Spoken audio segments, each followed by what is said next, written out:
Well, good morning, everyone. Coming off the 8 a.m. service, boy, did you hear that piece from the choir during offering?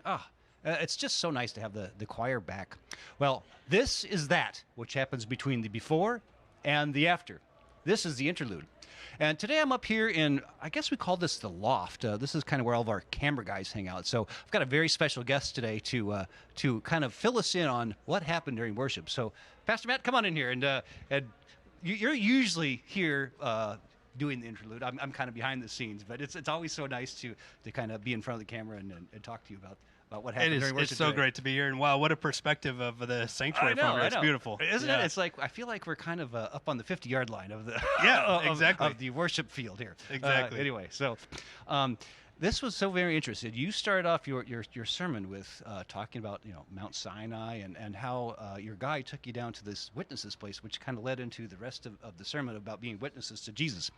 So I kind of wanted to go back to Mount Sinai because you're going back to Egypt very soon for another trip. You're taking a whole bunch of people from our church, and it's going to be a wonderful trip. So can you kind of tell us about your last trip and how you went up that mountain and just kind of, we've got some photos, I think, here. We've got you up here actually starting. Here's our pictures here. Absolutely. I'm blessed to be able to share.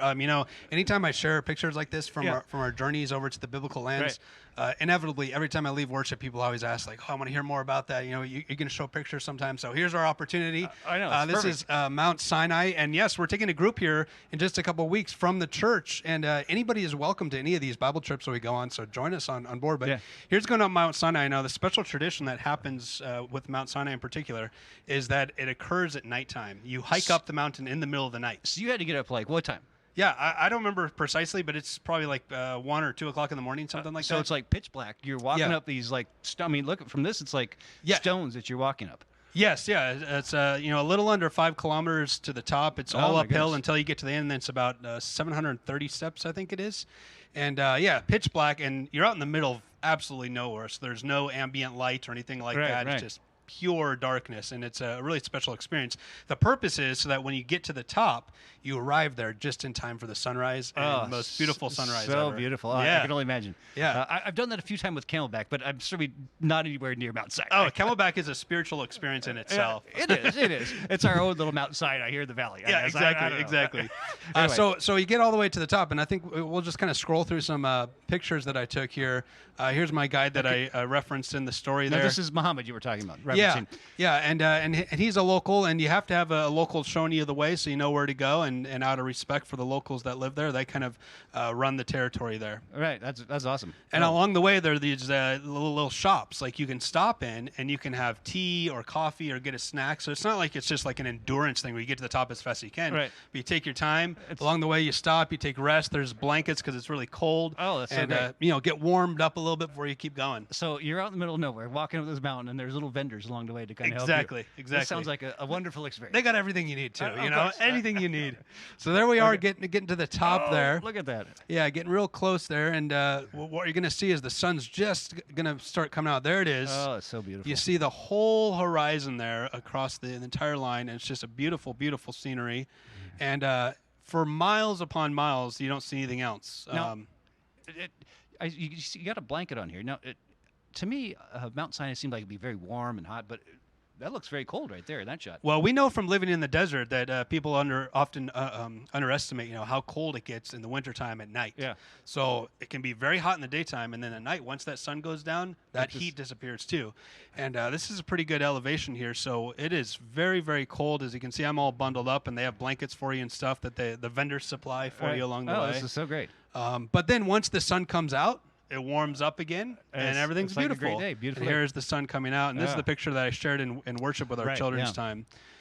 So wonderful, so wonderful. So, now this right here, is this the monastery? I know we've talked before about you said that I think it's the oldest, or tell us about this monastery. This is one of my favorite parts of the story. This is at the base of the mountain. It's called St. Catherine's Monastery, and I brought something special for you, Chris. Oh, you did? Okay. Because the official name of the monastery, wait till you hear this, okay?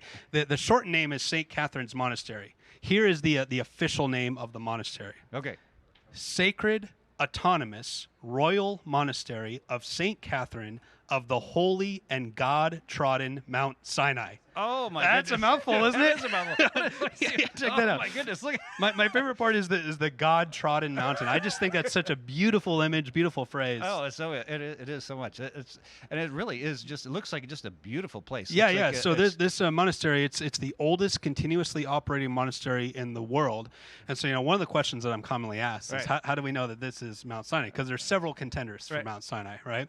This is the one that has all the tradition associated with it. Right. So there are other ideas, including out in like Arabia and stuff. And sometimes people take a modern map and they try to take ancient information and put it on a modern map, and it just doesn't quite line up.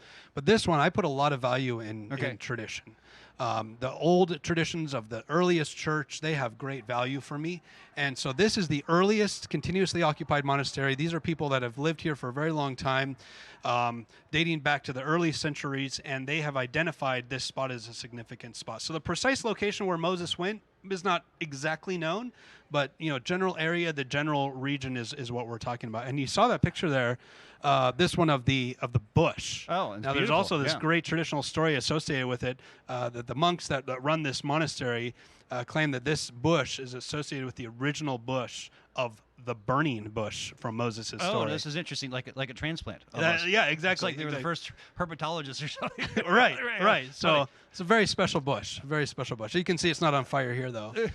Here's Father Justin, and he's at the monastery here, and he's the one that met me and showed me around the monastery, gave me all the history. And they've got all these books and stuff back there. That's like what they're just known all for, sort of because not history. only is it the oldest continuously operating monastery, but also the oldest continuously operating library in the world. Oh, this is fantastic. And the books that they have are older than any book you have ever seen. So Father Justin is the head librarian at this place, and he shows me around.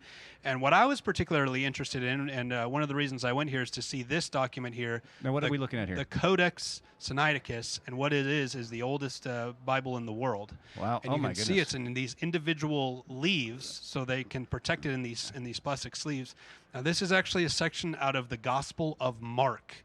Oh my goodness! You can see that it is written in Greek there. So it's written in Greek. Okay, good. Yeah, you can see even some of the damage of the spots in it, the markings on it, all original. But this is the oldest copy of Mark you'd ever seen. 2,000 years old. I mean, that's pretty good shape for. I mean, you've never seen a Bible this old, because this is the oldest here, right from the Gospel of Mark. So when he placed it before me, I was filled with awe. Oh, how could you not be? It's a pretty remarkable experience. Yeah, so this is all at St. Catherine's Monastery at the base of Mount Sinai. There's the marker there, kind of indicating the altitude and how long the distance is. And we're going to take a group here in another couple weeks. Now, so are you going to actually take the group up the mountain? That's right. They're all going, and they're ready. They're prepared. So fantastic. They are going to have the best time, and going up there and just, I imagine, like going up that mountain and just taking your Bible and just taking some real quiet time and just reading through the story of Exodus and all those other things. It's beautiful. We're going to celebrate communion together as a group on top of the mountain. That's beautiful. And anytime anybody wants to join our Bible trips, we highly encourage it. It's a remarkable way to read the Bible in a whole different light. Oh my goodness, how spiritual. Well, this is awesome. Do we have any more photos? Are we all set on the photos? Is that it? I think that might be it for the photos. But if people want to hear more specifically about the Exodus story in Egypt, the Lent a few years ago I did specifically on Egypt, and I have the devotional book, and you can contact the church office to get a hold of that, and you can learn all about the journey of the witnesses through the Exodus. Right, and that was a great story too, coming down and him showing you the witnesses, which is a really, I like how you put it during the sermon. They didn't say the Israelites. They called them witnesses, which is a very interesting term. So yeah, I like how you pointed that out, because really, really impactful. Yeah, good for us to remember. Oh, very good. Well, I think that we are wrapping up here, but it's been so nice to have you as part of the interlude. I mean, as the subject of the interlude. Is a blessing. This is a blessing. This has been so much fun, and we thank you guys for joining us today, and we welcome you to the 9:15 service. Thank you so much for joining us, and have a great day. God bless you. God bless.